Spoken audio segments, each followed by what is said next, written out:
I'm sure a lot of you guys remember the old ceremonial hunting tradition of eating the heart out of the first animal you kill. Meat from those organs are among the most nutrient-rich foods on the planet. You can get those same benefits your ancestors craved via convenient daily capsules from Heart and Soil. Find out more at heartandsoil.co. And remember, use code MeatEater for 10% off your purchase.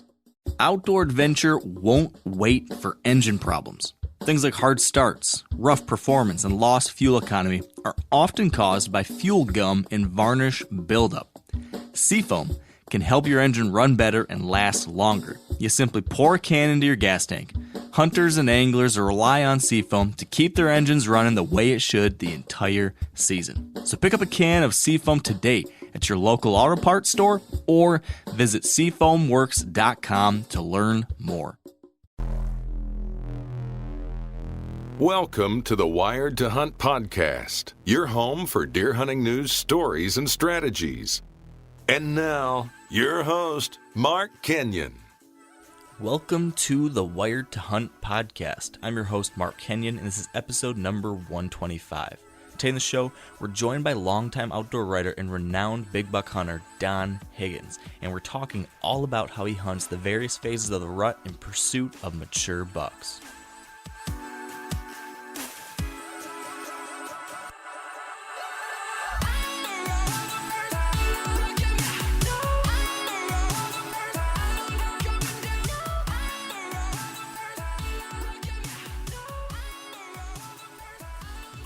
All right, welcome to the Wired to Hunt podcast, brought to you by Sitka Gear.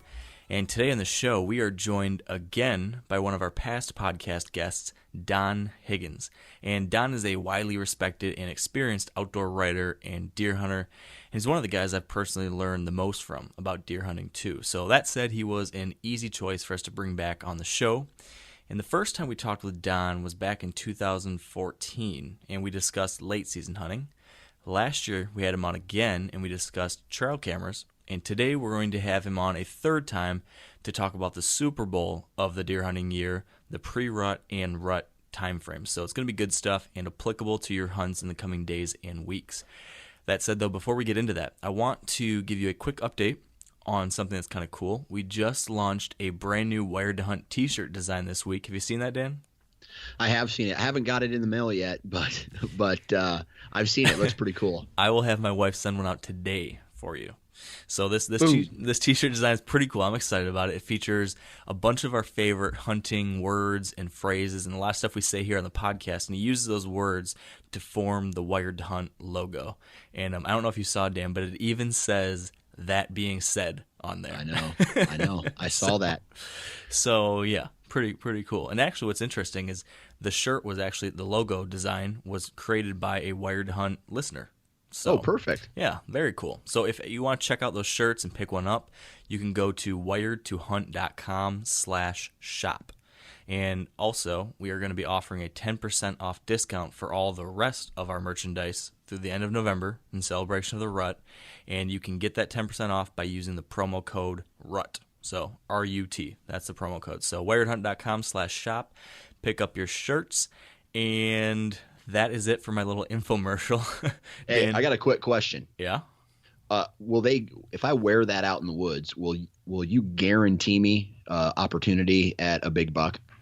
I can guarantee you an opportunity. I cannot guarantee you'll make the shot count. Okay. All right. All right. As long as I get the opportunity, that's all I care about. I'll do the rest. All right. I'm going to count on you for that one, Dan. Okay. So speaking of that, then, the last thing we have to do before we get down on here is share our updates from the field, and we both have some stuff to share.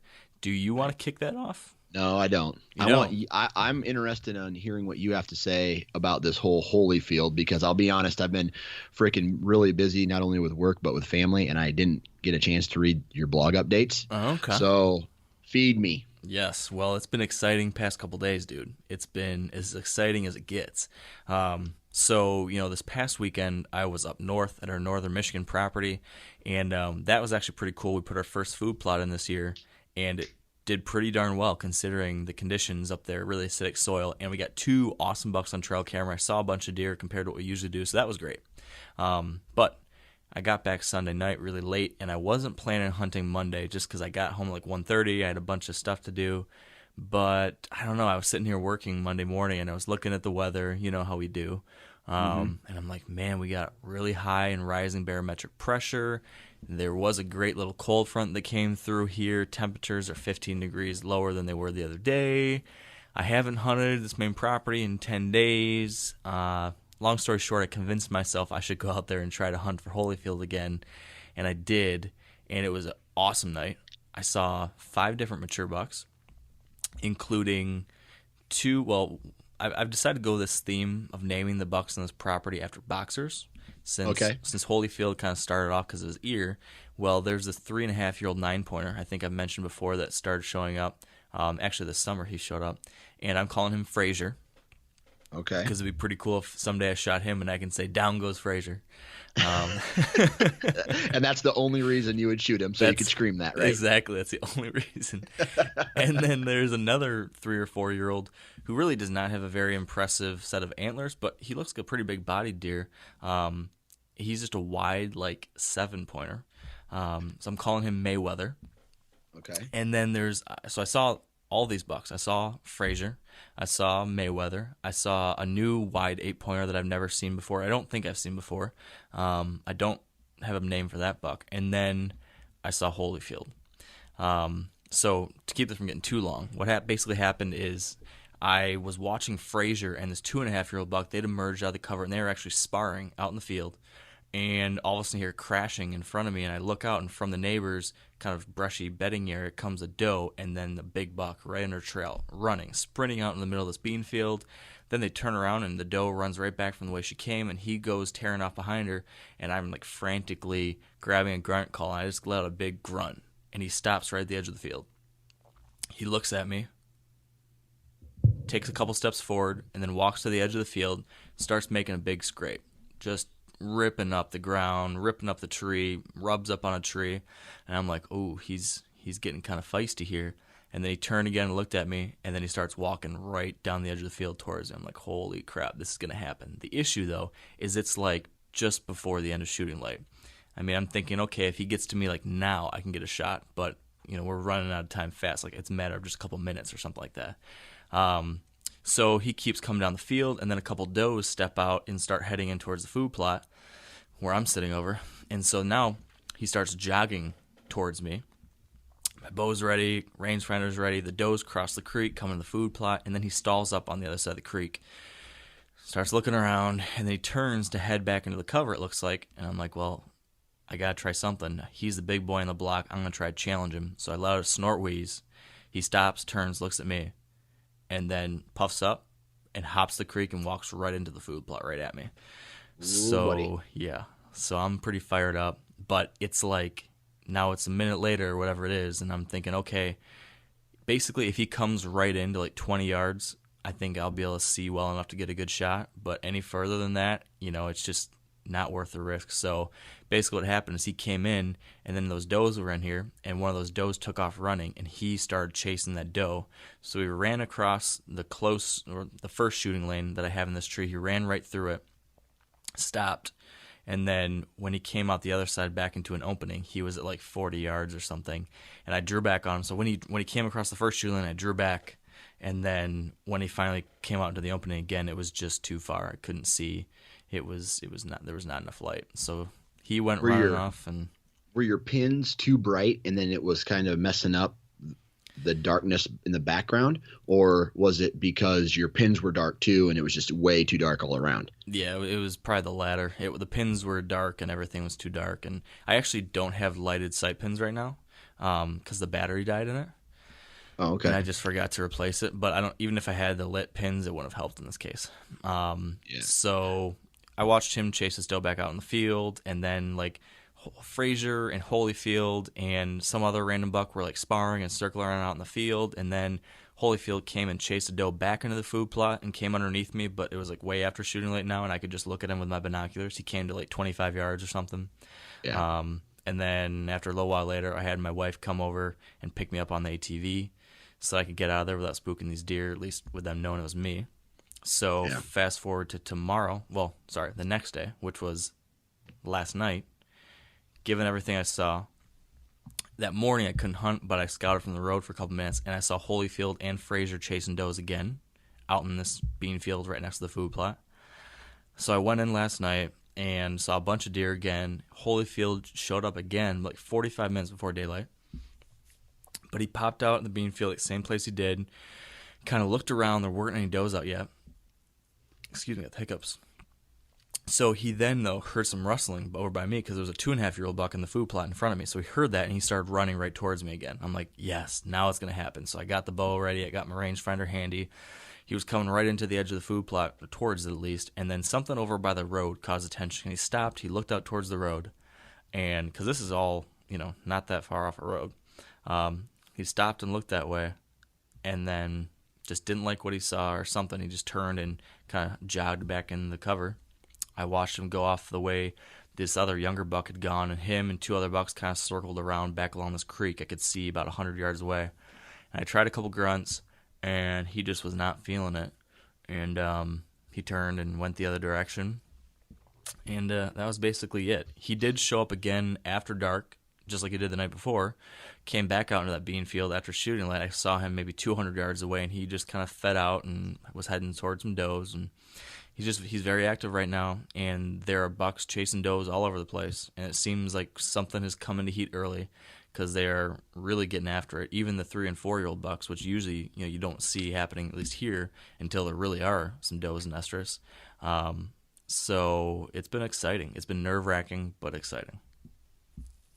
Well, man, good luck. Hopefully he doesn't connect with a doe in the next couple days and you get another opportunity at him. What I really want, you haven't rattled yet, have you? No. Okay. Are you afraid to? Yeah. Rattling just does not work here. At least in my experience, I've never, ever had any luck rattling in Michigan. And a lot of guys like Johnny Eberhart and a lot of other guys I talk to here usually do not rattle. Maybe just a little. I mean, I've done some light tine tickling, but we just don't have knockdown, drag-out buck fights as often as you do in Iowa or something like that. Like, it happens sometimes, and there are bucks, of course, but the number of mature bucks is minuscule compared to most other, far-out Midwestern states. And then there's just 500 million hunters who are cracking antlers together all the time. So more often than not, when I used to try to rattle more, it would just spook deer. I'd be seeing a buck, and he'd go run the other way because 9 times out of 10, that's just another hunter for him. So I don't even, it's not even part of my repertoire out here anymore. I've just seen too many negative reactions. So, okay. So that's my situation. I'm going to go back out tonight. As soon as we get done with this, I'm going to try to sneak out there. It's really cold again. It's like 10 or 12 or 13 degrees colder than it was yesterday. Right. And the only issue is it's raining a lot. So hopefully the rain dies down a little bit maybe. And I am going to try a new spot, my back kind of secluded honey hole that I haven't hunted once yet this year. I think tonight's the night to give it a shot. So that's the game plan. All right, man. Well, good luck, and hopefully it all works out. Yeah, man. What about you? What is new with you? Well, as of right now, I'm going to only talk about one hunt so far because it was last Friday night. Okay. And because Saturday night was nothing, I checked my trail cameras and decided to lay off the mornings as of right now because they weren't showing any activity. There's been a lot of activity on the farm with actually farming. So I think that's kind of jostled the deer up for the time being. However, I went down to a stand, an observation stand along. It's in a fence row that splits a marsh, the horse pasture, a cattle pasture, and in a bean field. And I sat right on the intersection of that. Okay. And so I get up there, I set up, and I pull my bow up and I hang it on the tree, and I start hearing something running towards me. And it's 3 does. They hop the fence out of the horse pasture, and they make their way right by me. They did exactly what I was hoping they were going to do, going into the bean field and working their way down this fence line north of this marsh. The doe stops, and all three of the does are looking behind her, and they're looking behind her, and they're looking behind her. And you're thinking, all right, here we go. Yeah, and it's only 4 o'clock, right? So Wow. it's a little early, and I'm like, man, is something coming here? And I heard some noise back there, but I really, could have been a squirrel. You never know. So this doe walks over to a scrape that's on the bean field and works it like a buck would work it, right? Huh. Even with her paw? Yep, she paws it, the dirt. She peed in it, and she did the licking branch. That's pretty cool. Yeah, and so from what I've seen over the past, this means that they're in heat or coming to get into heat. And this was a big, old, mature doe, and I was gonna shoot a doe that night, but with all this happening so early, and I saw deer clear across the bean field from where I was at, I'm just like, okay, something has got these deer up on their feet, and I kind of want to know what it is, and they're not spooked, right? So these 3 does are heading, and they work along this fence line. They work their way out of my view, and then from behind me I hear brr, brr, 2 big, loud, which sounds like a mature buck grunt, and I'm like, oh boy, it's gonna happen. It's gonna happen tonight, Yes. And so I put my seat up, and I'm facing the tree. I'm got my shooting lane ready, and this is a complete run and gun setup. I did everything right before I got there, and I start hearing steps coming towards this fence line, and then behind me I hear another. Brah, brah. It's another buck, 2 big, deep grunts. Jeez. And I'm like, oh boy, it's October 24th, right? This isn't supposed to really be happening like this right now. And then I heard this buck in there. He was murdering a tree. He was just raking it up and down and up and down. And then this other buck, and at this time I can't see him, right? This other buck, he's in the grass out of my view, and he's pawing at grass. It sounds like he's either thrashing it with his antlers or he's making a scrape in this tall grass. And so I'm getting jacked up, right? And everything is slowly starting to work its way towards me, and I think I can see the butt end of a buck through my binoculars into the timber. And then I hear brrr, brrr, no. and the farmer of the cattle pasture starts to trim trees that have fallen over his fence line so he can fix the fence, pull the top section of the barbed wire up, and address and fix the fence so he can put his cattle in there. And I'm going, no, like in my head, I'm like, you son of a bitch. Ah! and he and so he works, he just continues to work his way, by me. And obviously that grunting stopped. I didn't see any deer close to me, but on a working farm like that, and by the way, this guy got within 15, 20 yards of me and didn't see me, which is kind of cool. Yeah. But I'm watching deer still move across the field on the north end.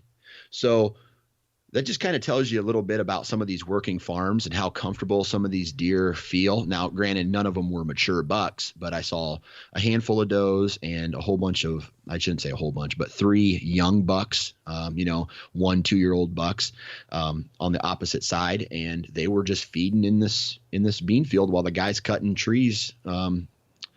They couldn't see him, but when he started getting closer to mine, all they did was slowly walk right back into the timber. And then when he stopped, it was all happened at prime time, right? So nothing was going to happen after that. And then, I went out Saturday night, and nothing showed up, not 1 deer.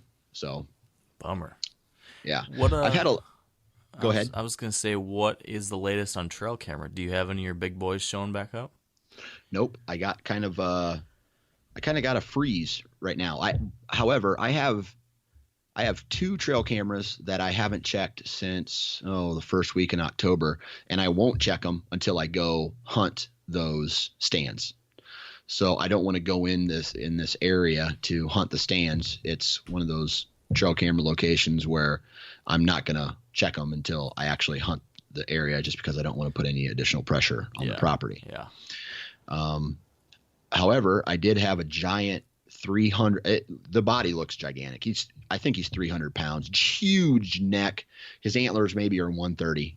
Maybe not even that. I sent you the picture. Yeah, I think it's an awesome looking buck. Yeah, and he's blind in one eye, just like a true warrior. He's been on my buddy's property for 2 years now, and he is definitely a shooter. His body just screams like maybe a 5-year-old. Wow. With just a scrub rack, but he's mature, and so that makes my hit list. Yeah. I love that 130-inch buck is a scrub buck for you. And my best buck in Michigan won't even meet 125. But I know what you mean, relative to what else is running around over there. Yeah. So then I went and I checked my other farm to the northwest, where I had the buck that I shot last year running around. And the only thing I got on trail camera was muzzle loader pictures, and one picture of one of the shooter bucks in that area at like 3 a.m. working his way through. So muzzle loader pictures, pictures of guys muzzle loading hunting. When was that? This was October, I think, 10th through the 23rd. Oh, I forgot you guys have that weird mid-October season. And this is your main farm? No, this is my farm close to my house. Oh, the one where the booner was. Yeah, exactly. Yep. I didn't know he let other guys hunt it. Oh yeah, he lets. From the looks of it, he lets more guys than he knows hunt it. Oh, that's a bummer. So I talked to the guy, and they really don't care. However, all they do is care that everybody's safe. But it's one of those things where it's muzzleloader season. That's over, and now the only person who's out there right now is me. And I have it until shotgun season starts, and then it'll get beat to shit, and then I probably won't ever see a deer on it. Yeah, well, get it done before then, okay? Right. But I did happen to do some scouting on the south end of that property, and I found some of – I say this because I don't say it often, but some of the best bedding areas that I have ever seen. They logged this property in about 2010, and it's got like 5 or 6 years of growth, where it's those bushes that are about 6 foot tall and almost impassable, but there's little trails cut through there. Oh man, I cannot wait for the first north wind. I think that might be tomorrow night or Saturday here, and I'm going to go sit on the downwind side of that and just kind of see what happens. Nice. Another run and gun type of scenario. So so which days are you hunting moving forward? Friday, Saturday, and Sunday? No, I'm going to try to today's the 26th. I'm going to try to get out. I am going to try to get out tonight, which is the 26th. Tomorrow night, the 27th. Friday is a very warm, like it jumps 20 degrees. Yeah. Warm and windy day. I kind of talked to my wife. I said, all right, you let me hunt tonight, tomorrow. I'll trade those nights for Friday night, and we'll go on a date. There you go. Pull some brownie points out, and then I'll hunt Saturday and Sunday. And because the temperature drops back down again on Saturday and Sunday, and and then I work Monday the 31st, and then I'm off from the 1st to the 16th. So you're off the 1st to the 16th? The 1st through the 16th. Yep. That's a new development, isn't it? That is a new development. Wow. So how'd you pull that off? Well, I knew I was going to take that time off. It's still debatable on where I will be hunting, if it's going to be on my main farm or close to here. So, yeah, about that, I don't know. I'll be able to hunt. I just don't know if I'm going to be able to, be away from the family for that entire 16 days. Right. Well, hey, either way, though, that's going to increase your odds dramatically, because I feel like we recorded an episode last week or something where you were talking about just having like 1 week of vacation. Right. And it's just one of those things where I really don't know what is going to happen until the day of. And a lot of it, to be honest with you, and I hate to say it, is on my wife's attitude. So, I'm only going to talk about it when she's happy. And if she's not happy, then, it may just But you just don't mention it. And I tell you what, for all the guys out there who have wives and you have kids, bow hunting this time of year is kind of a very selfish sport, right? I mean, you're not involving your wife in this, except for maybe dropping you off and on the 4-wheeler. I'm sure she appreciates that, Mark. But it's one of those things where you let them know how much this means to you and how much you understand that you're walking away for a while. And if your guys' kids are like my kids, she is going to hate being a single parent for 16 days or however many days there are. And I really appreciate her. I love her very much for doing that. It's a battle at times, but she gets it. She understands. And I understand the frustration that she has to go through too. So make sure you guys tell your wives, or shit, it's 2016. Tell your husband if that you appreciate them. Oh, Dan. I really want to keep this on track here. All right. Okay. It's funny you mention this, because I literally, just before we started recording this podcast, stopped my wife and I was just like, hey, keep it together. Keep it together, Dan. I told my wife, I'm like, hey, I just want you to know how much I appreciate you being cool with this. From this point on, it's probably going to be crazy hunting every day and working late at night, and I'm going to be a bad husband for the next couple weeks. And, right. Just like you mentioned with your wife, she gets it and is supportive, and we're very lucky to have supportive wives. So, that said, my wife's to the point now where some of the pressure on me, she puts a little pressure on me, like, yeah, go out and kill that buck. Why did you do that? Why? Like, she's asking me questions that, sometimes need to be asked. Like, why didn't you move that stand closer to the buck? That's a pretty good question. That's funny. Kylie does the same thing. Yeah. Why didn't you shoot one tonight? I tried. I tried. Well, just hurry up and go shoot one. Mm-hmm. Like, okay. I have a whiteboard next to my desk that I sometimes put like to-do list items on there, and then sometimes when there's like honeydew stuff, Kylie will put some things on there. And right now, in big red letters, she wrote "Kill an old buck!" ! So, right. So she's trying to keep me on task. Yep. Life. But hey, life is exciting right now for us as deer hunters. So, dude, it is pre-rut right now. I've talked to so many guys around here right now who are seeing heavy chasing right now. Yep. And they are, it's that time where I think, like what I saw from the stand on Friday, these first does are coming into estrus. We talk about that bell curve all the time. Yep.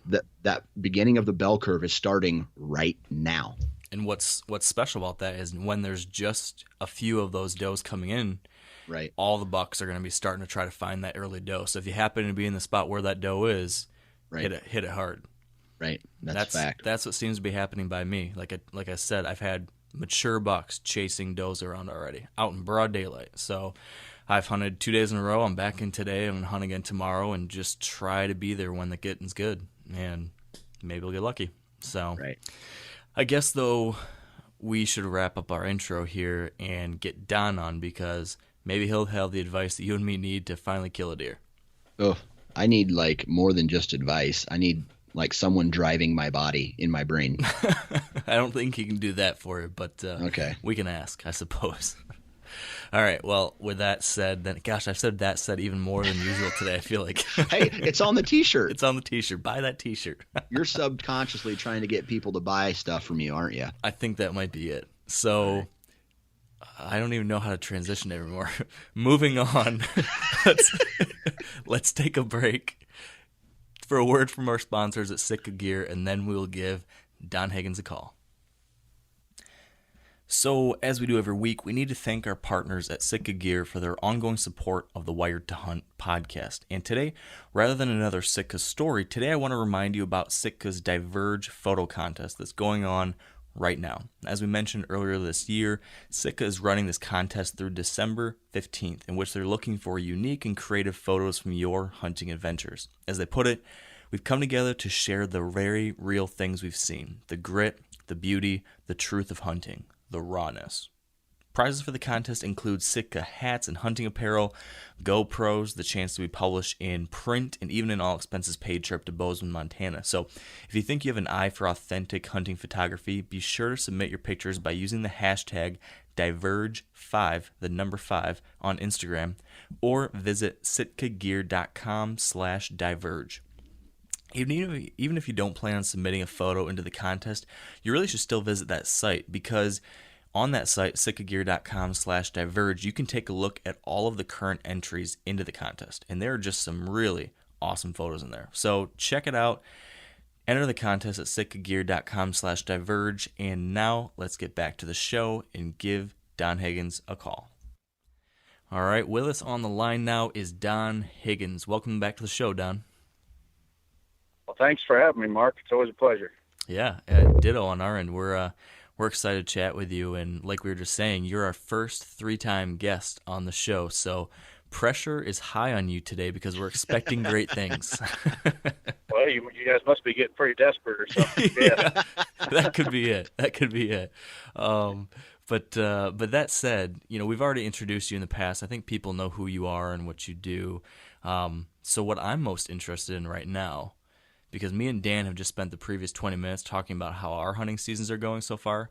I'm curious for you. How are things going for you so far? Well, the older I get, it seems like the less hunting I do in October.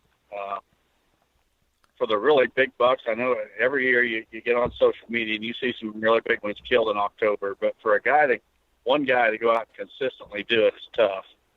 And I just found that I'm a little better off to put less pressure on my stands and hunting areas in October and then hit it hard in November. So that's pretty much what I've done. Have you gone at all? Yeah, I've gone, I don't know, maybe 5 or 6 times. Always hunt evenings. I don't hunt a single October morning. I've probably not hunted a single October morning in over 20 years now. The older I get, the more I put things together, I start playing the odds.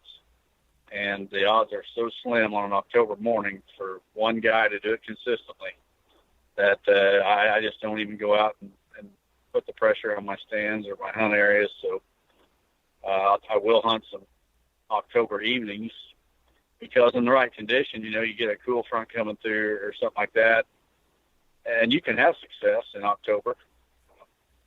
But I like to play the odds, like I said, and November is a much better time. Yeah. So I've seen a little bit on social media and your blog where you've been talking about your number 1 buck for this year. You call him Trump. Can you tell us about that buck? Yep. Because he's an absolute stud. Yeah, he's a buck that I have pictures of every summer since 2012. That was the first year that I could identify him going back through old pictures. He really has never been, he's always been a nice buck. Last year he was probably maybe he might have hit 160. He was definitely over 150. He's good, but I'm always looking for those really top-end bucks, and he just wasn't one that I put any attention to at all. But then this summer, when I got his picture, he had exploded, and I'm certain he's over 180 now, 16 points, and he may even be over 190. I try to be conservative, but wow. The bad thing is that every year he summers in an area where I get his picture consistently throughout the summer, and then he disappears in early October, and he's not to be seen again the entire season in that area. And since he was never one that I really focused on or a buck that really showed potential to be something huge in the future, I just never spent any time trying to learn where he went or anything. Well, I got my last picture of him October 7th, and ironically, I'd went in that afternoon to hunt a stand, and I had a new cellular camera that I put up on a scrape about 20 yards from my stand, and that night about 10 o'clock, I get my first picture from that camera, and it's Trump. He's at the scrape working it. So I think he was kind of rubbing my nose in a little bit. But in the past, he's 6 years old this year, I figure, from trail cam history. And in the past, he was about like any other buck. I'd get day pictures and night pictures.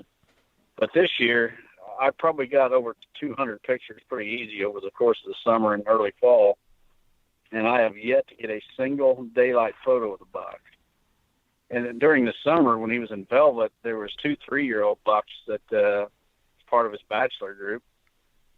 And I would get those bucks. About every time I get Trump's picture in the summer at night, those bucks would be with him. But I would also get those bucks during the day, but Trump would never go with him and step out with him during the day. So, he's truly nocturnal. So it's going to make it tough. The fact that he's nocturnal and the fact that he shifts his range in the fall is making it really tough. Yeah, you've got 2 really common issues. I feel like I hear so many people with this issue, like, hey, I've got this. He's here in the summer, but he switches to a new spot when the fall comes around. So I guess I'm curious about the 2 parts of this issue. So let's tackle the first part. When you have a buck that typically does not spend time or as much time on your farm during the fall, how do you go about? How do you go about trying to deal with that? Are you trying to get permission on new properties around there, or do you just hope he shows back up, or what do you do? Yeah, and this buck is not on my property. He's just on a property that I have permission to hunt, and it's not much cover at all.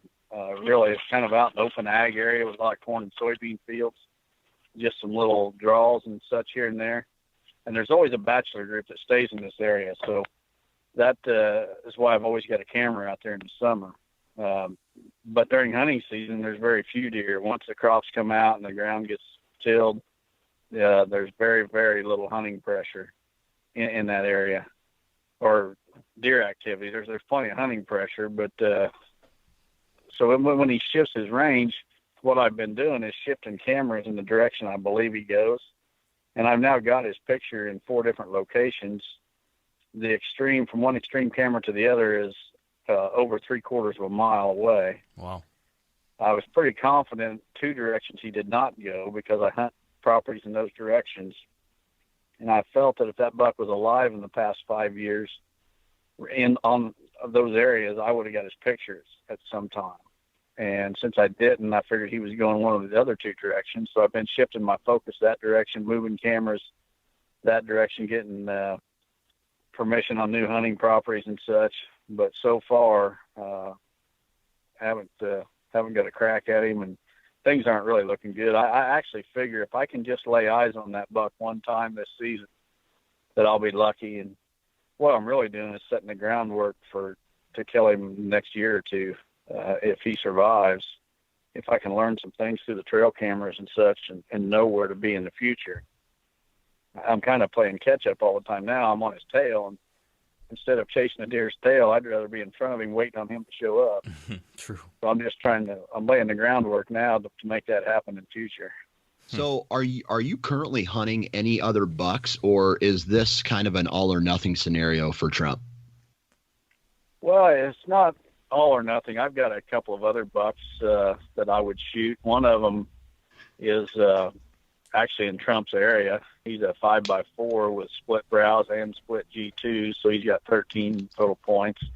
He's a 5-year-old buck that I don't know if he'll hit 170. He's easily over 160, but that's a buck that I would shoot in my quest for Trump. If that one comes along, then I'm definitely going to take a shot at him. So, and he's another one that it's the same scenario. He summers out on that same area where Trump does, although this summer they didn't. I never got their picture at the same time, so it was almost like there was 2 different groups of bucks. Well, Trump was there all summer, and then the other buck would pass through from time to time, and so he's going to be another tough customer that I don't know that I'll ever get a crack at. But I'll give it a shot. And then I've got another farm that's good, probably 45 minutes from there. That there's a real good buck there that I seen in velvet this summer that I'll be after him. So you have to see how it goes. Yeah. Yeah, and I've got a pretty good buck on another property that is 5 years old that I know is over 170. I got his sheds from last year, and I've got him on video for, 2 or 3 years. but I'd like to put one more year on that buck and let him get to at least 6, and hopefully he's got a big growth spurt in him and can get up close to 200. Wow. Time will tell. That'd be pretty incredible. So I want to go back to the sort of the Trump issue or any of these things. You mentioned in addition to him relocating, he's also completely nocturnal, at least as far as pictures go. What do you usually do in that kind of situation when you've got a buck that you're after but he's mostly nocturnal? How do you deal with that? Well, I believe in that case there's really only 2 times when you have a legitimate chance to kill that buck with a bow. Now with a gun, if you're on drive or something like that, it can always happen. If you step on a buck's tail, he's not going to be nocturnal any longer. He's going to get up and run from you and maybe run into danger. But the 2 times are he's either with a hot doe, he'll be on his feet then, but even that is somewhat, to be in the location where that hot doe's at when she's there and everything, it's a pretty slim odds proposition. So, but I'll be out there. I mean, if the odds are 1%, I'm still going to be out there trying, and that's a key time. The other is in the late winter or the late season when you get a really cold snap and the deer on the food. If you can find a good food source during a really bitter cold spell in the late season, that's when the nocturnal bucks are on their feet in the daylight. I mean, that even trumps the rut. So, but the thing about Trump is he's not hunting on any property that I manage in any way whatsoever. He's just knocking on doors for permission, and the food sources are going to be what's there. If a farmer happens to, not harvest a corner of his field or something like that, and that's the only food sources that I know of or I've discovered yet where Trump may be feeding this winter. Right. Kind of just have to hope to get lucky and have a spot with decent food. That's a tough situation. Right. I think so many of us, I mean, being able to plant food plots and all that kind of stuff, it's even though us in the media probably talk about it a lot, I don't know if the majority of people, I think probably the majority of hunters out there don't have that ability.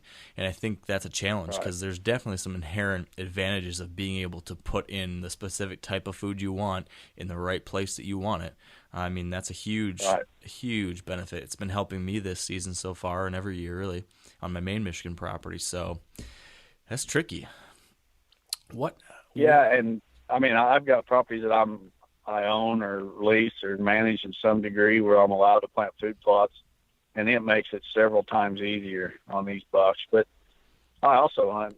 A lot of the bucks I hunt are not on properties that I manage, just like Trump. But it's as real world as it gets. You're out there competing with other hunters. For example, I mean, it was about a week or so ago. I put a stand up on a new property where I can hunt Trump, or where I suspect he may be running. And I got another cellular camera, and I decided I better go put that up on that property. And I went in a week after I put my stand up to put this camera up.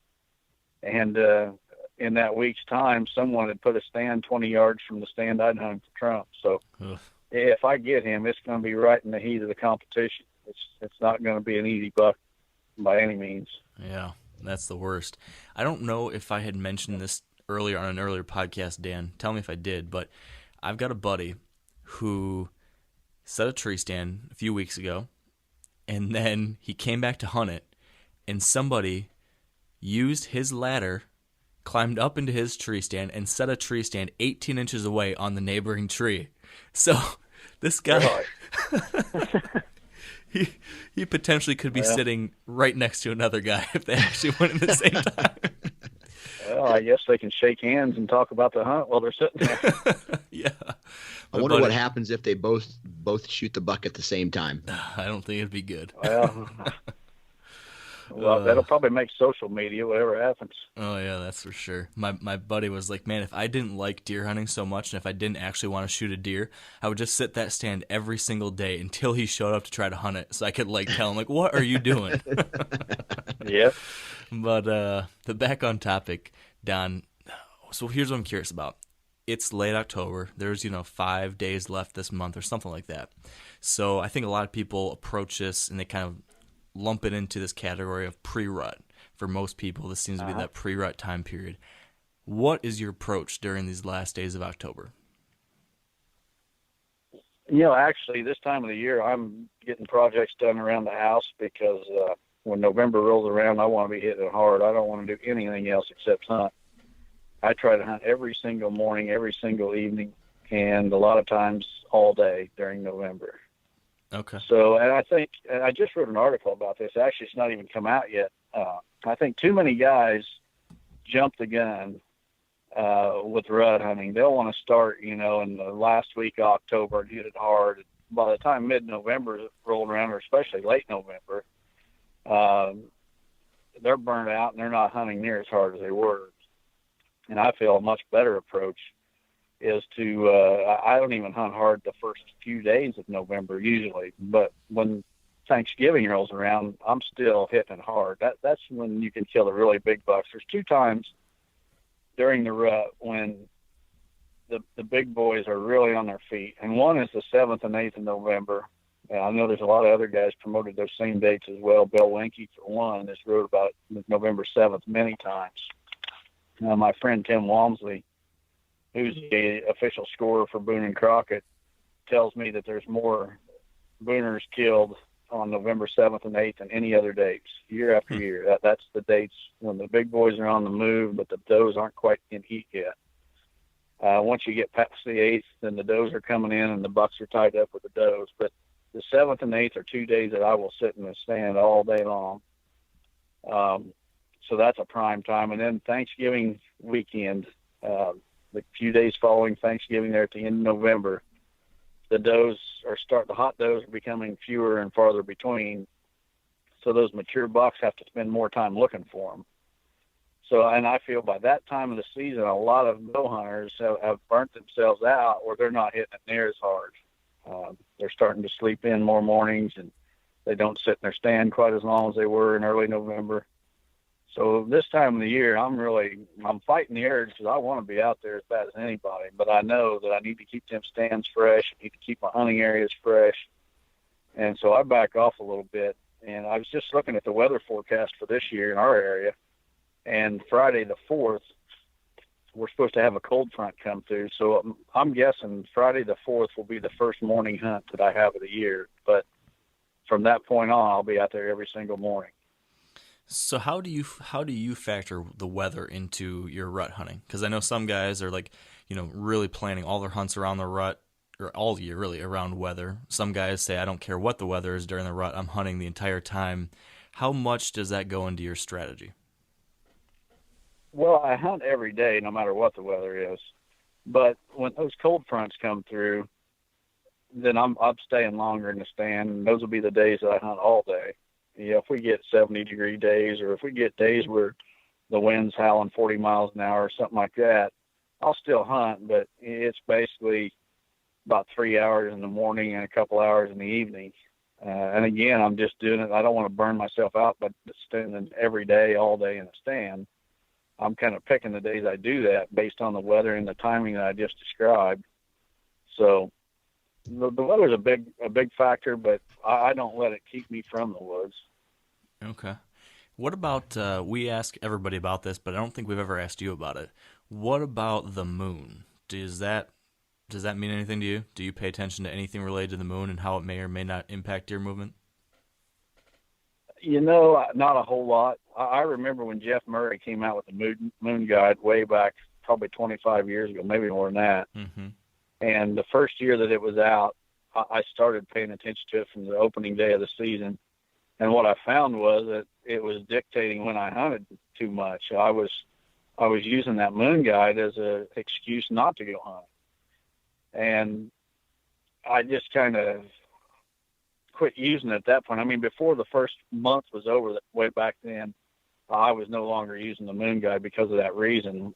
And it just so happens that this fall, I was given one of the current moon guides for this year, and it was the same thing right off the bat. And in October, I started looking at that moon guide and planning a few hunts, my evening hunts. The few I do in October, I was trying to plan them around those red moon days.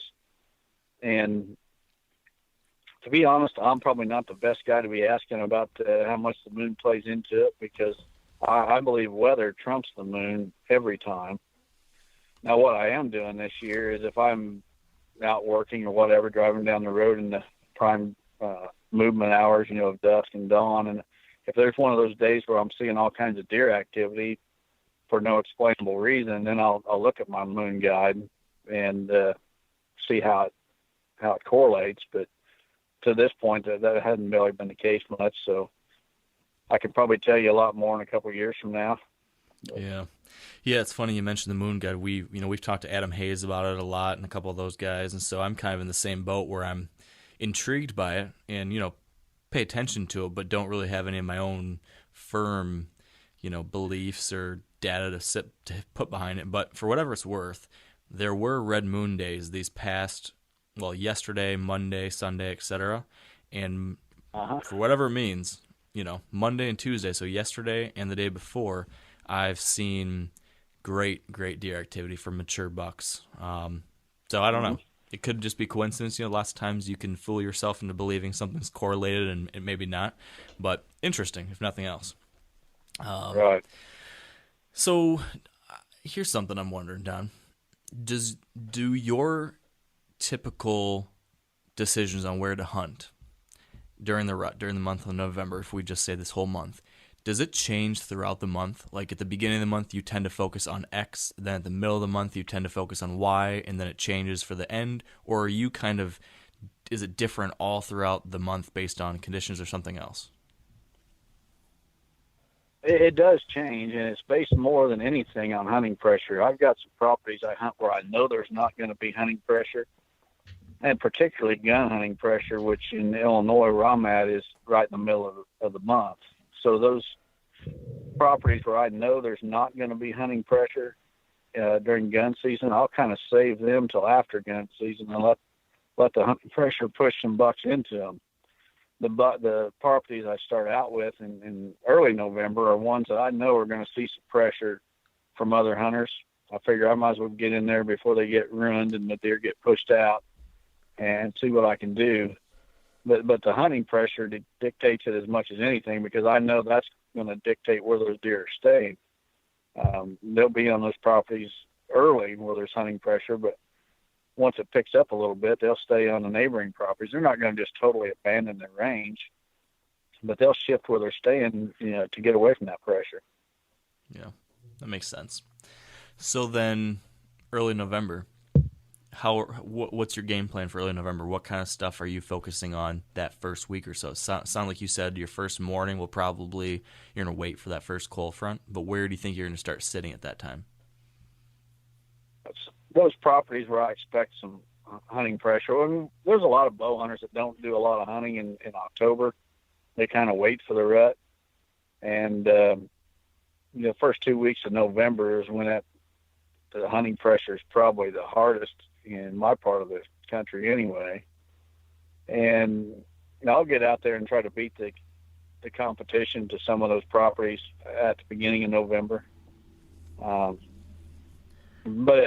I see the month of November, as a, I don't know what you would call it. It's not a sprint, but it's more like a long distance race where you pace yourself.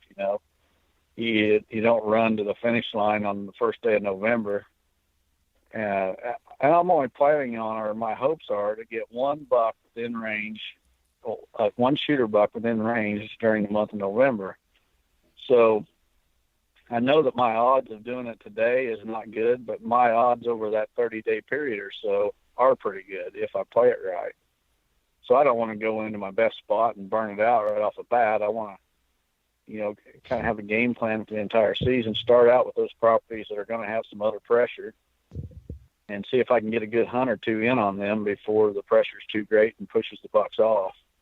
And then just kind of build from there, saving my very best properties for last. It's almost like hunting a property from the outside in. A lot's been written about that, where you don't go to the heart of your property to start with. You stay out on the edges, let the deer have the heart of the property, and then as the season wears on, you work your way in to get closer and closer to those deer and up your odds.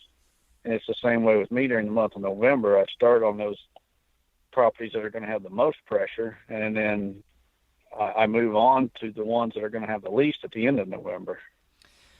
Now, what about actual stand locations? Like you just mentioned, lots of people will work their way from the outside in throughout the season. But for you, in your situation, since for a lot of your spots, it sounds like you haven't really hunted very much at all till November, or not planning to, do you approach a property during that month the same way? So do you start hunting in early November, still on the edges a little bit to see what's going on? Or since you know it's the rut, you dive into your best stands?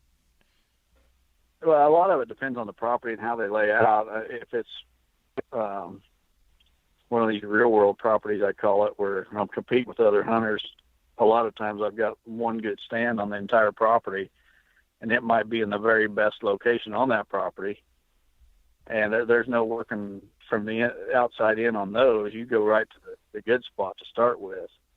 But if it's a property you've got total control over, well, then you do the outside in approach and slowly put your pressure on that property. Okay.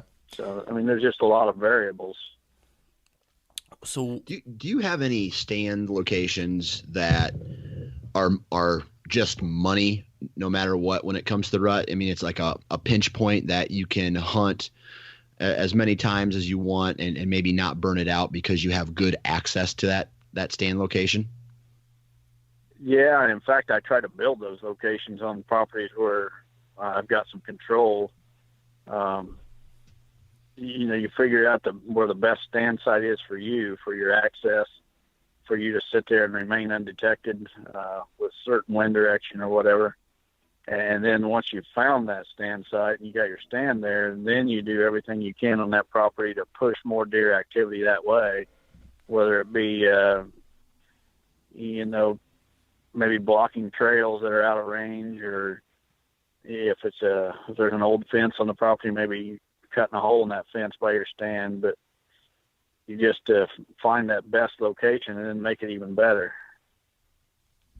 So, to answer your question, I've got several of those on various properties where, depending on the wind direction, I mean, for instance, I've got some on my own property where if we get an east wind in early November, I've got a couple of stands that I know I can go to, and without a doubt, I will see a minimum of $5 on a November morning with an east wind. And I may see as many as 10 or 12 or 15, but you got to have that rare east wind for it to happen, and it's got to be in early November when the bucks are on that cruising and seeking phase. So during that phase of November, can you describe what your best types of stand locations are? Like, I'd love to know in detail, like, are you focusing just on pinch points or just on bedding areas, or what makes your dynamite early November stand site? Two factors. One is the pinch point, as you just mentioned, and the other is doe bedding areas. A pinch point near a doe bedding area, those bucks are going to cruise the downwind edges of those doe bedding areas, and if there's a pinch point along that downwind edge, then you got him. What do those, like, what kind of, can you provide some examples of what that might look like? Because we always talk about pinch points, funnels, we say those words, but sometimes it's especially for newer hunters, they might not know what that might actually look like in the real world. Can you provide some examples? Yeah, two on my own property. There's one where there's, within the thick bedding area, there's a creek that comes through it, and that creek makes a big bend that comes up and pushes close to a field edge. So it really narrows down between the creek and the field edge is a narrow corridor of probably, I'm going to guess, 50 yards wide. And to either side of it, the creek bends away, and the cover is a whole lot wider between that edge and the creek. So as the deer travel, or the bucks travel that downwind edge, that creek and the field edge kind of pushes them through a narrow travel corridor. Well, with the wind direction, they're always going to be on the downwind edge of that, so they can smell it. And it's really absolutely deadly, because any buck that comes through is going to be within 20 yards, and most of the time within 15 or 10 yards. And then another one is an inside corner, the same, just right down the same field edge, a few hundred yards. The woods makes a 90-degree turn and forms an inside corner in a field, And at the same time, that same creek comes up and pinches right there at that inside corner. And so it kind of funnels those deer right through there. So what wind direction? I hope I described it in a way that makes sense. But what wind direction are you trying to hunt those on? Because I have a scenario almost similar to that where I have I'm accessing through the field on a south wind. So my wind is actually blowing to the stand location because I can't access it from the north side. My stand is in that narrow strip of timber between the creek and the field edge, and there's a ton of heavy trails, and that's where all the deer cruise during the rut. But I have to access it through a south wind, and my wind is blowing to the stand location. But once I'm in the stand location, it's money. But how are you accessing what you've just explained? The inside corner, I'm coming right across that open field, right into the corner where my stand is located, and my scent's right in my face. It's blowing right back from my stand right out into that open field. Okay. And with that situation, the bucks can run either edge, and they've got either a wind quartering into their nose or they got a wind quartering at their tail. And most of the time they want it quartering into their nose. And they run those edges with the wind quartering into their nose, and they can smell everything that's ahead of them in the cover, and they can use their eyes to see everything out in that open field. Right. I mean, it's absolutely deadly. And then the other situation where the creek comes up and makes the big bend and pushes or narrows down the wooded cover between the creek and the field edge, I use a crosswind. Well, basically, I'm coming across the field to that one with the wind straight in my face again, but those bucks are traveling that edge with a crosswind. And the same thing, they can smell everything in the cover that way, and they can use their eyes to see everything out in the field. And so they kind of hug that field edge to do that. So you're planning on a shot in the timber, right? Most of the time it is, but a lot of, I don't know what the percentage would be, but there's also a lot of those bucks that are right on the field edge too. Okay. How much do you, this is a dilemma I often have, when you're hunting the rut, and you've got, it might be a little bit different for you because you're able to hunt a little bit longer time period. But for example, I go down to Ohio for a week to 10 days every year, and basically, I've got that time period to really try to get it done. So I think a lot of people have that too. So there's this tendency to, be willing or want or need to take more risks because, hey, this is the Super Bowl of deer hunting. If you don't get it done now, well, you're out of luck.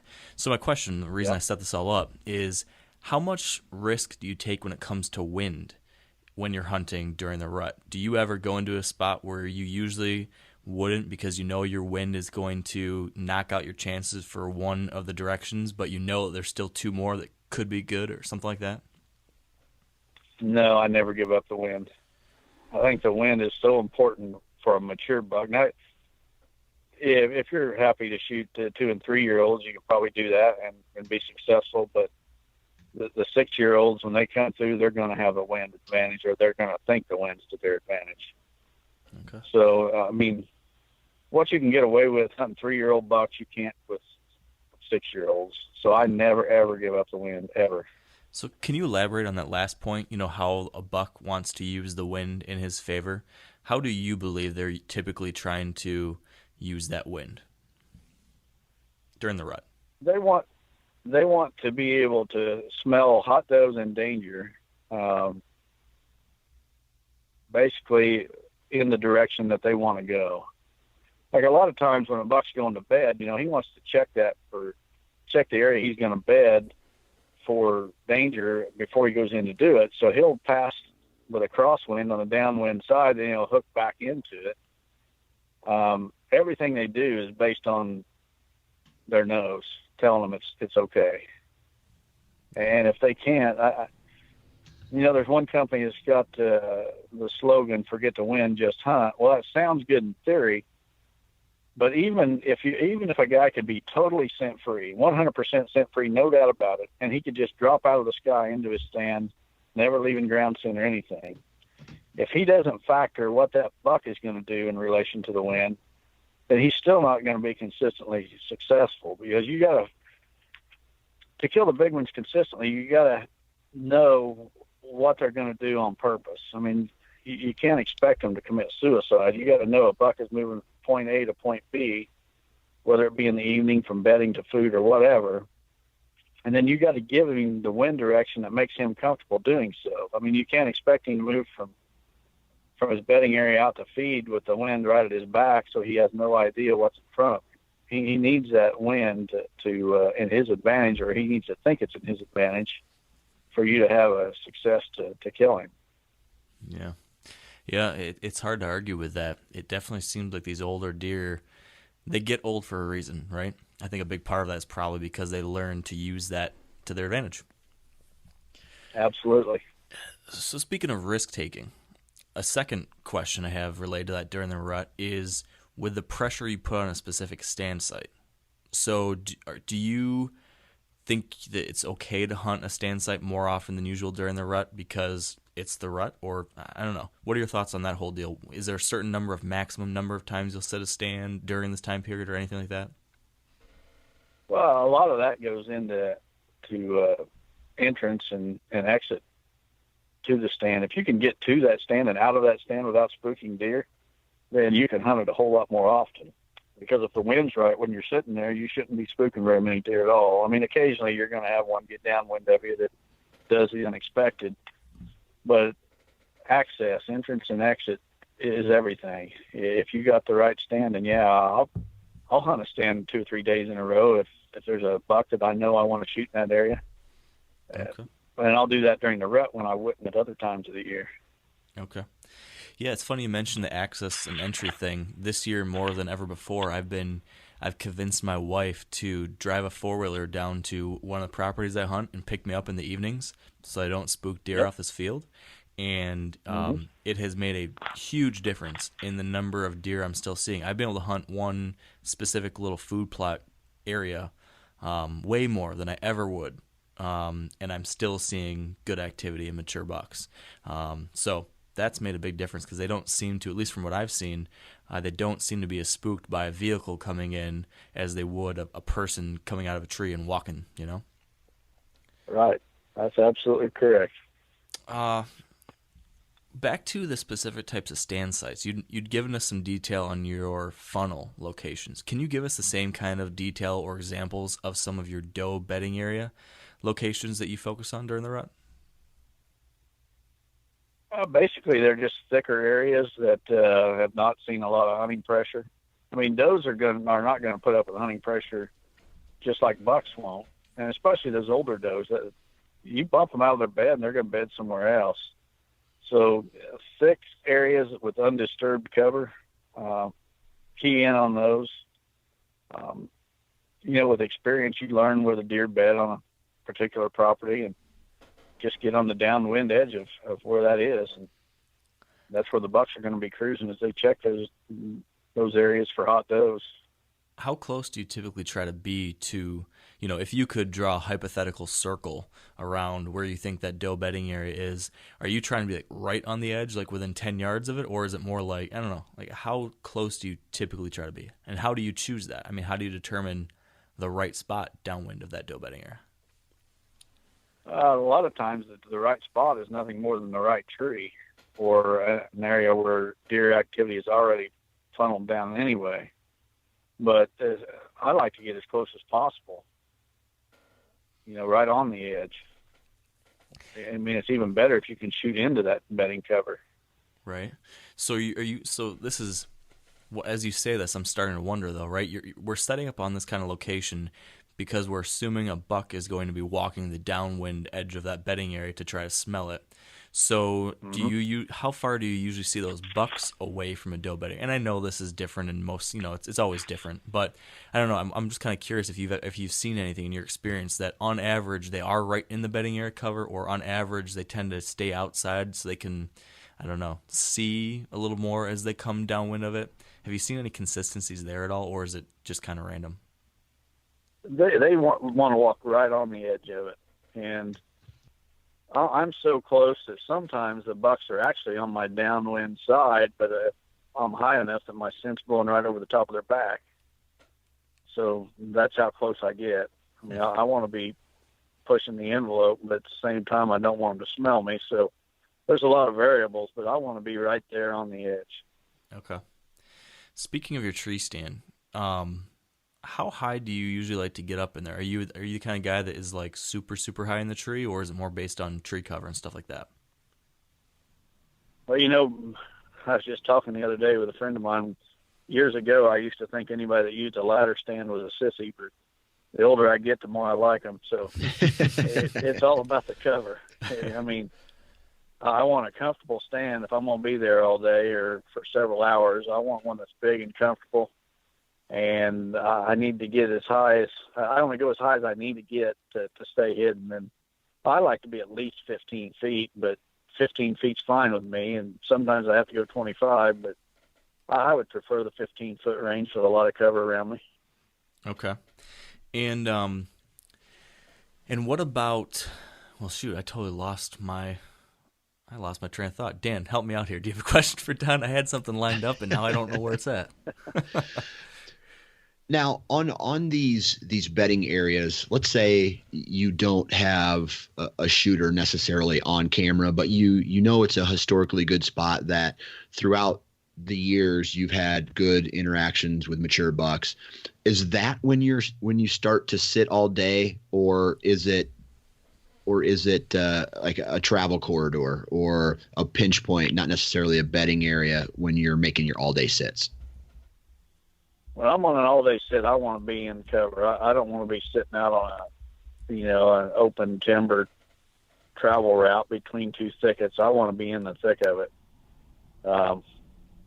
Because during midday, let's face it, a buck's going to spend the majority of his hours in that thick cover. If I want a real chance to kill him, I need to be in the same place he's at.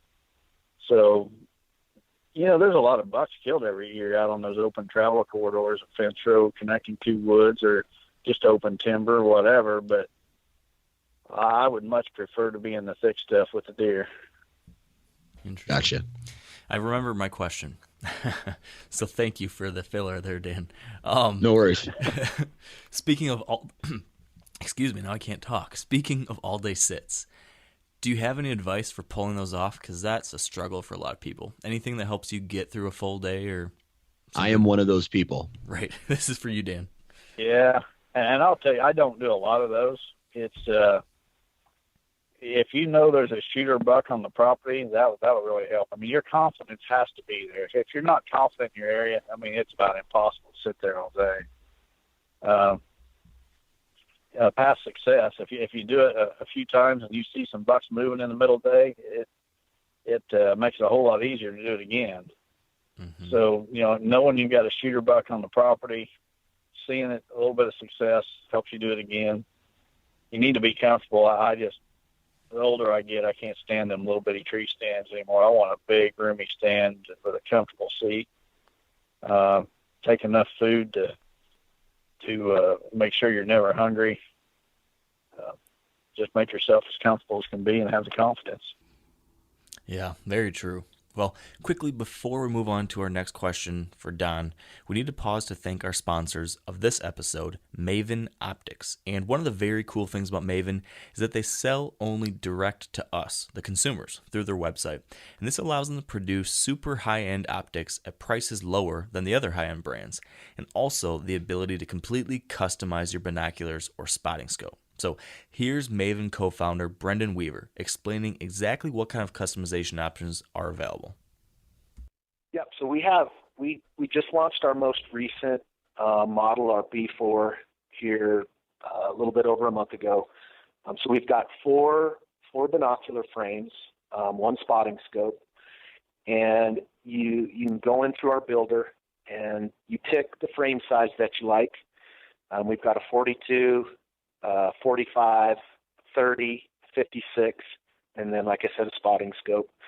Pick the frame size that you like, corresponding magnifications. Each of those has at least 2 different magnifications. A couple of them have 3. And then after that, you're making the outside of that glass look however you want. We've got 2 different rubber armors and then 5 different camos you can pick from. We've got 8 different anodizing options. And then you can engrave your name, your phone number, whatever. We get a million things engraved on them, but you you can take this glass that competes with the best in the world, and then you can make it look like something that is unique to you. And, a lot of people don't care. The customization, to some people, they're just like, I just want performance. We give them that. And so you can go and you can buy a stock. We have 3 different color setups that you can buy stock. Those are shipped the next day. The customs take 2 to 3 weeks. But you can make that thing look just kind of unique to you. And we sell probably 70% of the products that we sell are custom versus 30% stock. Performance-wise, they're exactly the same. So you're not choosing the quality of the glass. We only use the highest quality glass. You're just customizing the outside of the optic. I gotta say, the customization options are pretty darn cool. My buddies are always pretty impressed when they see "Wired to Hunt" engraved on my own custom set of Mavens. So that said, if you'd like to learn more about Maven Optics, you can visit mavenbuilt.com. And now, back to the show. Is there any particular part of November that you tend to try to hunt those full days more than another? Yeah, absolutely. November 7th and 8th. I've had a lot of success in November 7th and 8th, and as I mentioned, that's more booners are killed on those dates than any other date. Mm-hmm. Yeah, that's definitely a time when it's hard to beat that time frame. For me, I've seen the same thing like that. If you expand it a little bit, like the 5th through the 12th, like that week for me always tends to be pretty darn good too. I read an article from you earlier this year, and it was talking about the idea of how small properties aren't so bad. You know, how you'd rather, I think you had said something along the lines of the fact that you'd rather have a bunch of different small properties than maybe just one big property. Right. Can you expand on that a little bit? Why do you say that, and how does that factor into the rut? How do you approach small properties during the rut, if at all differently than a big managed property?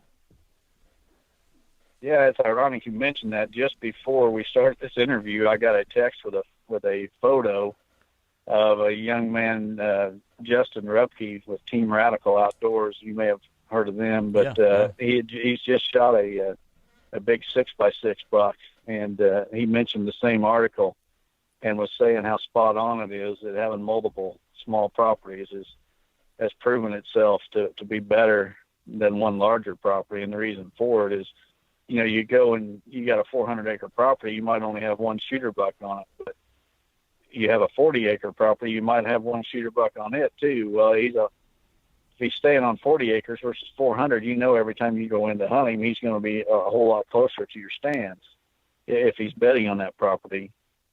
And the other big advantage is if you got multiple small properties, you're hunting multiple deer herds, and you just increase your odds of having a shooter buck on one of them or multiple ones.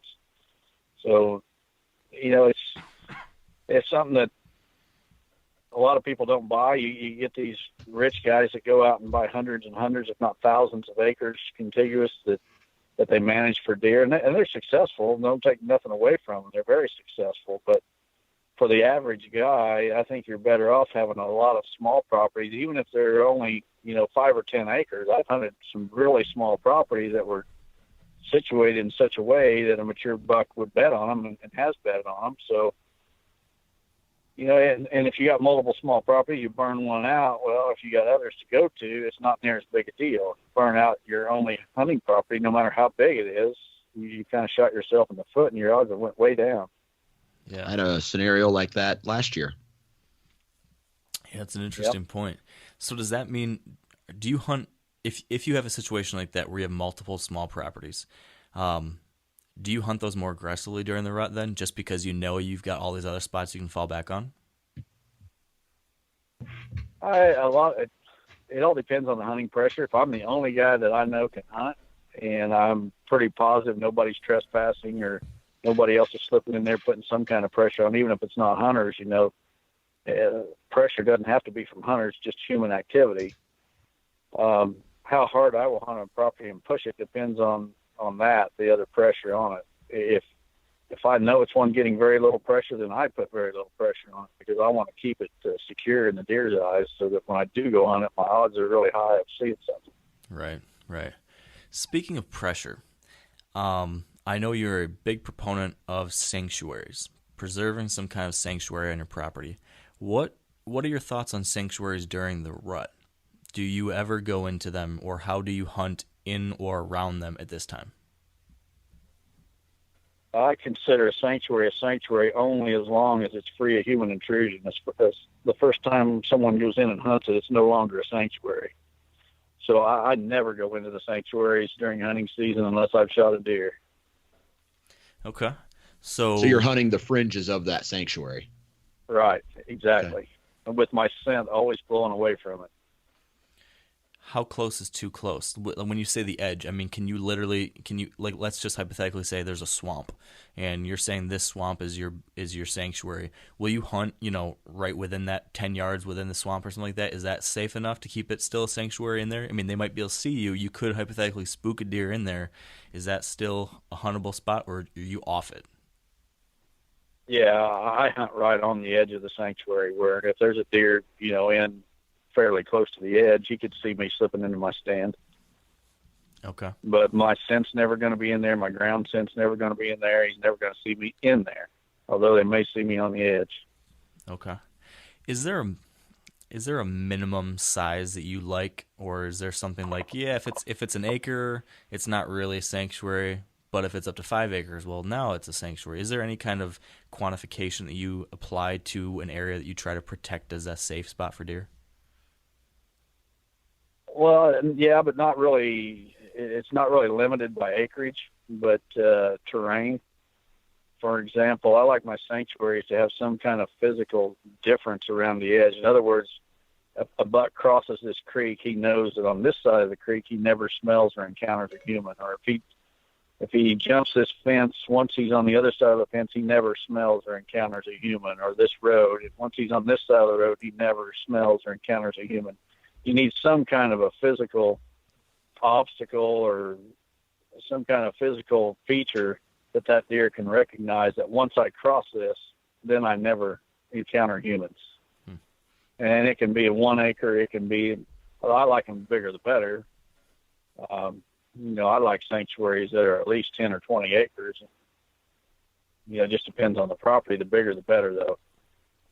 Right. So I'm making some assumptions here, but let's just say you have a sanctuary. I'm assuming there's going to be a lot of does bedding in there because it's a safe place. So then are you typically hunting a sanctuary in the rut basically as if it's a giant doe bedding area? So you're hunting the downwind edge of it and hoping to catch something cruising? Yeah, that's exactly right. Okay. Hunt on the downwind edge, and that's where the bucks are going to be. Okay. All right, so now let's say we're hunting in that kind of situation. I'm tight to some kind of sanctuary or cover. And a hypothetical situation that I can see coming up is spotting a big buck back there in the swamp or back in the cover, but he's too far away. What kind of calls or any kind of calling technique do you typically like to use during the rut to try to get that buck to come in closer? Do you try it all, or is there a specific go-to that you really like to key in on? I'm not a big fan of calling, simply because I hunt an area where there's a lot of hunters, and I'm sure you guys do as well. And by the time a buck gets to be 6 years old, he's pretty educated to those kind of things. So I hardly ever call. Now, in a situation like you described, I may or I may not. It just depends on the situation. If it's a buck that I feel that I'm going to get a crack at eventually, I'm probably not going to tip him off to my stand location by calling in any manner. But if it's like the Trump buck, it's a buck that I feel if I lay eyes on him one time, I'm going to be lucky. So if I see that buck one time on his feet in daylight and he's not going to come past me, well, then I'm going to throw everything I got at him, and I will try to call in that situation. But, when you start talking bucks 6 years and older, they know the tricks, and calling, whether it be rattling, grunt calls, whatever, it's not really that effective. It's more effective at educating them than anything. You're out of those antlers and you're telling that buck, here's my stand, don't ever come over here. Yeah. So what about this nightmare scenario. During your hunt, you spook your target buck. Either he wins you or sees you, or you rattle and it sounds bad and he runs away. How down does that get you during the rut? Do you feel like you get a few, get out of jail free cards during the rut, or is it game over? If it's a mature buck, and when I say mature, I'm talking at least 4 years old, and I'm really targeting bucks that are 5 or 6 and older.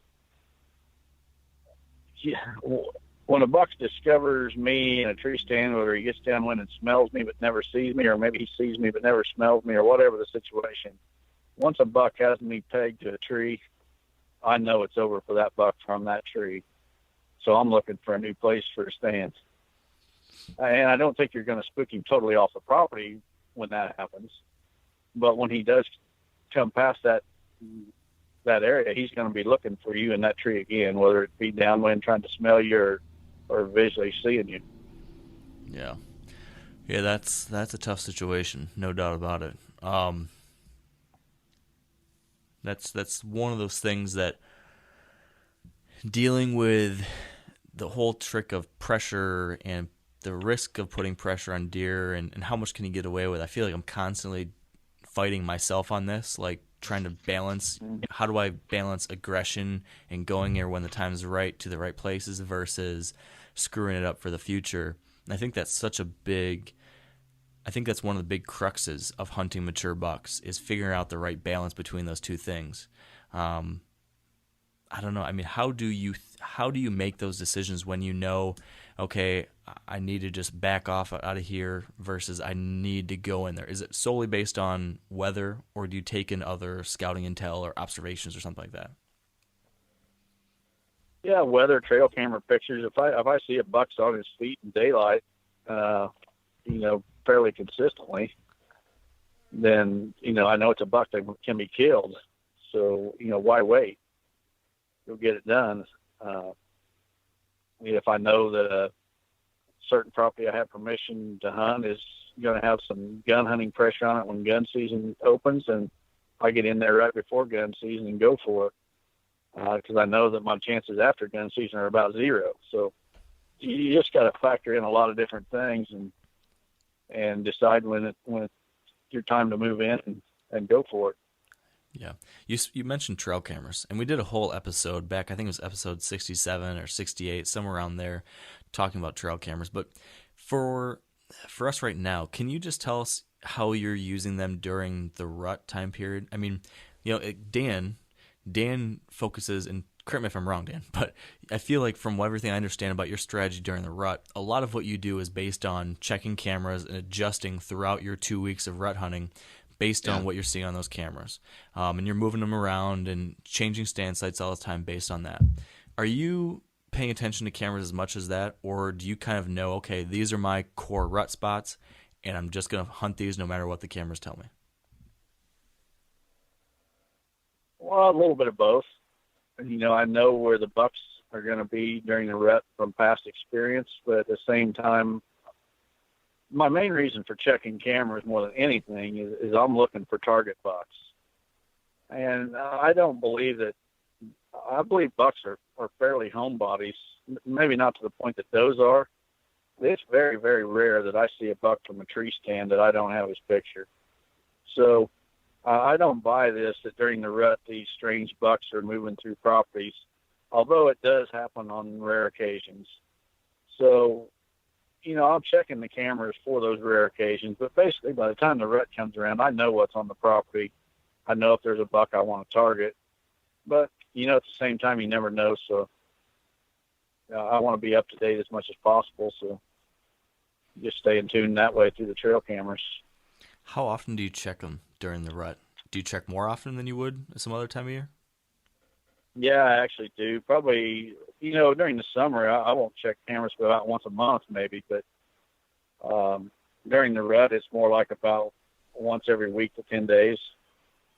I'll want to go in and I'll check those cameras like in early November, say from November 1st through say about the fourth or fifth, I'll check every trail camera I got, and I've got them in 5 counties scattered all over the place. So, I mean, you just don't go out and check them all in one day. But right before the rut heats up, I want to get out and check every single one of them to see if there's a buck that's moved in, and because they shift their range, in the early fall, and you can have bucks move in that weren't there in say August or early September. I just want to make sure I'm on top of things. But then again, I'll check them then. I'll hunt through that period of the 7th, 8th through about the 12th. And then I want to check them again as the rut really heats up and does are coming in to eat. If you got a family group of does and a mature buck comes along and breeds one of them, well, that buck's he's going to be there to breed the rest of them too. So, I want to check them early November, mid-November, and then again towards the end of November around that Thanksgiving time period. So about 3 times, about every 10 days in November. Okay. Speaking of that middle of November breeding period, do you change how you hunt at all during the quote-unquote lockdown period that a lot of people refer to? Mm-hmm. Yeah, I actually do. I've got a number of stands in like out-of-the-way places, maybe a lone tree out in the middle of a cornfield that's, a half a mile from any woods. And occasionally I'll sit places like that. I'll slip out there in the dark an hour before daylight, and places where I've seen mature bucks push does in the past during the rut. When a buck gets a hot doe, a lot of times he'll push her out into places he typically wouldn't be. Drainage ditches is another good one. I've seen a lot of mature bucks push a hot doe out into a drainage ditch in a field, and they'll stay down in that ditch. And if there's a tree or two along such a ditch, I'm just going to out-of-the-way places where nobody else would think to go and where I've seen mature bucks in the past push hot does. So, on average, where do you usually see? Is that usually where you're seeing these bucks take their does? Is these out, far away type spots, or are you also seeing them go in just like thick, nasty cover? I mean, what other places, I guess, could we expect to find a buck with a doe at that time period? Well, the area of the Midwest where I'm hunting is pretty much open ag country with some scattered woodlots and such, cover along creeks and ditches and things like that. So that we got a lot of open country, a lot more open country than we do cover. Of course, the deer relate to that cover, and that's where they congregate. But when a buck finds a hot doe, he wants to get her away from the other bucks. And I've seen them out in the middle of wide open soybean stubble fields where, the soybean stubble is not 4 inches tall, and there's not a tree on the entire section, and there'll be a buck with a hot doe out in the middle of it. So, and I've seen that many, many times. And the same way with cornfields or whatever, but it's those out-of-the-way places that away from the rest of the herd that those mature bucks seem to want to push those does. And sometimes there'll be a doe out there, and the mature buck hasn't got her away from the other bucks yet, and there may be a hot doe out there with 5 bucks with her or so. I've seen that multiple times as well. Yeah, so that's pretty crazy when that happens. I've seen some stuff like that a couple times, and it's pretty wild. And it's kind of funny too. Also, sometimes, I don't know if you've probably seen this, and I've identified this, but I feel like when a buck is with a doe in some piece of cover, you know it based on other bucks in the area. Like I've seen so many times there's a little patch of cover, and you can just see these other bucks come up to this area, and just with their body demeanor, their body language, you know that he's looking like it's like there's some kind of barrier around this area that he knows he can't go into without the big boy, and they're getting pissed at him, and he's just kind of circling around, like checking out. He wants to go in there so bad, but he just knows he shouldn't. Like I saw a buck last night doing this, and I was like, wow, like there's no question, like that behavior right there is got to be looking at a buck with a doe in there because of the way he was acting. And it's always kind of exciting when you know that something like that's in your area. It's almost like I've seen that multiple times myself. Well, it's almost like the satellite bulls. Yeah, almost like a satellite bull as far as elk's concerned. I had the same thing happen to me 2 or 3 years ago where me and my buddy were sitting in a tree stand, and we were watching this. It was actually No Show Jones from a couple years ago, and we watched him fight off. And I don't mean he didn't fight every one of them, but he stood up and he would like do a charge at him, or put his head down and wave his antlers and let the other deer know, hey, I got a doe right here. If you come and try, you're going to get your ass beat. Yep. Yeah, I've seen that myself. Yeah, That's pretty awesome. Well, Dan, do you have any final questions for Don? No, man. Not really. Again, thanks for coming on the show, man. Every time I talk to you, I learn a little bit more, and not necessarily just about how to hunt deer, but being patient. And that's one thing I think that I'm still in that run and gun, blow into the timber, stomping, and go into your best stands right away type of scenario. But I'm learning as I get older. Yeah, well, I remember what that's like, Dan. I'll tell you what, starting to get more than just a few gray hairs. So I don't hunt as hard as I used to, but I hunt a whole lot smarter. And hunting smarter, I see more deer than I did when I was hunting like a madman when I was younger. Right. I got gray hairs in my beard now. Uh-oh. I think all these kids are probably making that happen, Dan. Yeah, that's the fact. That's a fact. Well, Don, do you have any final item related to the rut that we haven't covered that you want to make sure people know about when it comes to trying to have success during these next few weeks? Well, the thing about the rut is that your whole season can turn in about 5 seconds. You can be having the worst season of your life, and in 5 seconds you're having the best season of your life, because at that time of the year a mature buck can be shot from about any tree in the woods if you're there on the right day. The key during the rut is spending time in the woods. You need to spend every possible minute in a tree stand, but don't sit there and burn a stand out. I mean, you still got to hunt smart, but you got to be out there. And if there's ever a time to get out of bed early, day after day after day, it's the rut. So I just encourage everybody, to don't give up. Try to keep a positive attitude, even when it seems like your odds of success are very slim, because your whole season can change in about 5 seconds. Yeah, so true. That's some of the absolute best advice for hunting the rut that I'm always trying to remind myself of too. It's sometimes easy to get down when you've hunted 7, 8, 9, 10 days in a row and it hasn't happened, and it's tough waking up early. But just like you said, it all can change in just a snap of the fingers. So awesome stuff, Don. Is there anywhere that our listeners can go online to learn more about your books or anything you've got going on? Yeah, you can go to my website, higginsoutdoors.com. I've got 2 books on the market that can be purchased right there on the website. And anybody that's into land management, Real World Wildlife Products is a company that I'm a co-owner of. We specialize in land management products, food plot seed, things like that.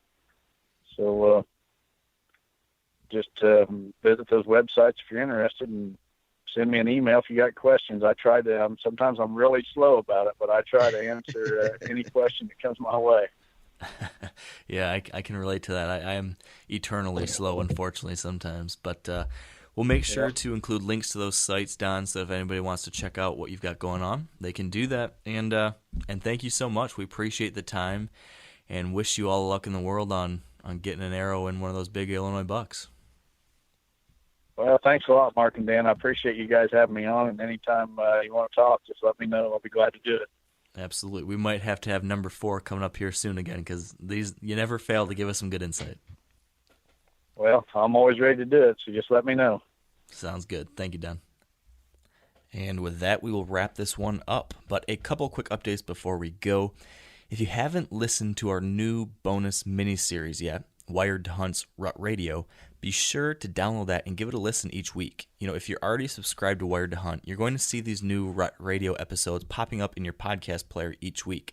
And what the show is it features a handful of interviews every 7 days with hunters from all across the country, getting the scoop on what the rutting activity currently is and what tactics are working at this very moment. It's an awesome resource for staying on top of the progress of the rut all across the country. So be sure to listen. We've got 2 episodes out so far and more to come through November. So be sure to take a listen to Wired to Hunt's Rut Radio. Moving on, we need to give a big thank you to our partners who help make this podcast possible. So thank you to Sitka Gear, Redneck Blinds, Huntera Maps, Yeti Coolers, Ozonics, Carbon Express, Maven Optics, and the Whitetail Institute of North America. And finally, thank you all for tuning in. I hope you learned something today that can help you on your own rut hunts in the coming days. So get out there, be in a tree as much as you can, grind it out. Good luck, and stay wired to hunt.